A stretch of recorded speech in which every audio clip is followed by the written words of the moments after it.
Good morning. Let's talk about being the servant of some. Let's be the servant of some. Actually, this is kind of when the problem comes in, when we don't take that we are the servant of all, but the servant of some. So Jesus says in Mark 10:44 and 45, the greatest among you is the servant of all. The Son of Man didn't come to be served, but to serve and to give his life a ransom for many. So this is the Gospel of Mark. And Mark wrote it, and it is the central verse of his Bible and his Gospel. And it is that Jesus, the greatest among you, is the servant of all, because Mark was the servant of some, but not the servant of all. And he went through a process before he could become the servant of all. Mark was from the inner circle of the apostles. And when Peter was in prison, in jail, and the prayer meeting was being held, it was in his mother's house, in Mark's mother's house. And so Peter came and came to that. Also later on, we see that Barnabas is his uncle. Mark's mother and Barnabas, I think, are brothers and sisters. Is that the way it is? They're cousins or nephew. So Barnabas is a key figure among the apostles. He is well thought of by them. He is the son of encouragement. And also, when the new church in Antioch begins to spring up, and it is very prosperous, they send Barnabas there to go and to encourage the church and to help establish the church. He's kind of sent from Jerusalem to there. So he's a key figure.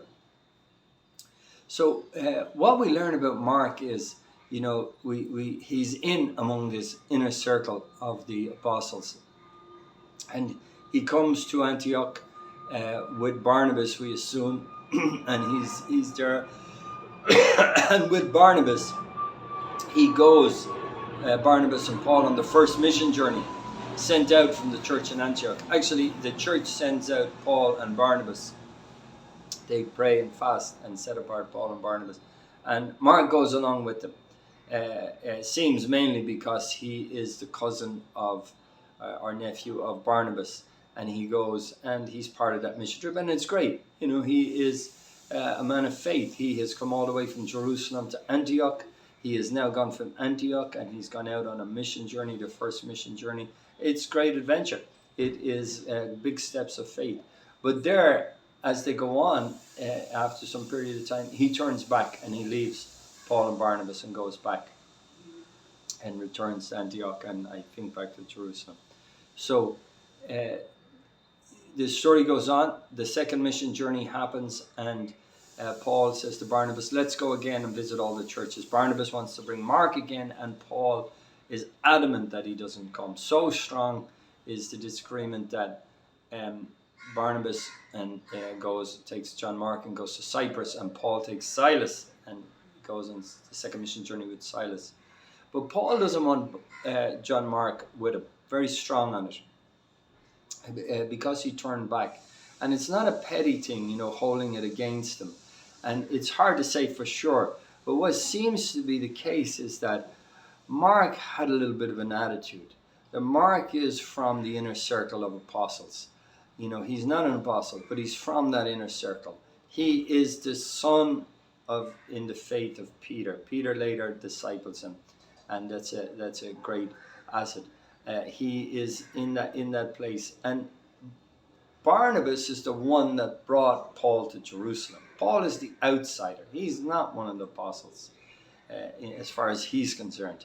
And he brought him in. It was Barnabas brought him to Jerusalem. And then it was Barnabas brought Paul again 3 years out in Arabia. And it was Barnabas brought him to Antioch. And it was Barnabas who led the mission trip in the first mission journey. Barnabas was the leader and Paul with him.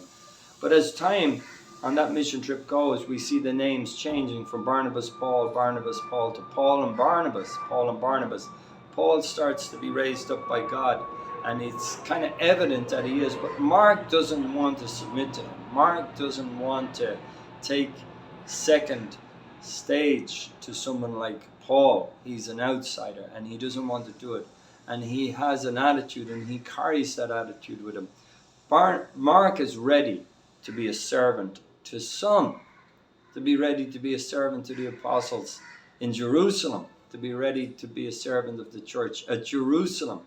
But to Paul, he's not ready. He can't discern in Paul the mission that God has given him, the calling that God has given him, the revelation God gave him of the church, of missions to the Gentiles, and of the authority God gave Paul to be the missionary to the Gentiles. And as a result, his prejudice and his kind of, it doesn't allow him to serve Paul, and it kind of prevents him. But we thank God, we see as time goes on, Mark kind of adjusts, and these things are processed in him. Peter takes him on. He becomes a disciple of Peter, goes to Rome, and he is a missionary in Rome with Peter, is translating for him. And through that, by the request of the Romans, who says, we want to hear Peter's teaching more, and that was the catalyst for the writing of the Gospel of Mark. And he then later was sent, tradition says, by Peter to Alexander in Egypt, and there founded a church and was later martyred there. He became wonderful, and then writes his gospel, and in his gospel you can see that this is all processed in him. He's no longer the servant of some, he's the servant of all. And he says, as Jesus is trying to train the disciples and train the apostles to try to wash this attitude out of them, because it is a human element that we all have to get washed and out of us. And it is this, who is the greatest among you will be the servant of all. Because Mark was the servant of some, select people, the in crowd, the important people, the people who help my advancement. They're the people I serve. But the others, I don't want to serve them. And so Mark made the adjustment, and as Jesus said then, the greatest among you will be the servant of all. The Son of Man didn't come to be served, but to serve and to give his life a ransom for many. Okay? Amen. Amen.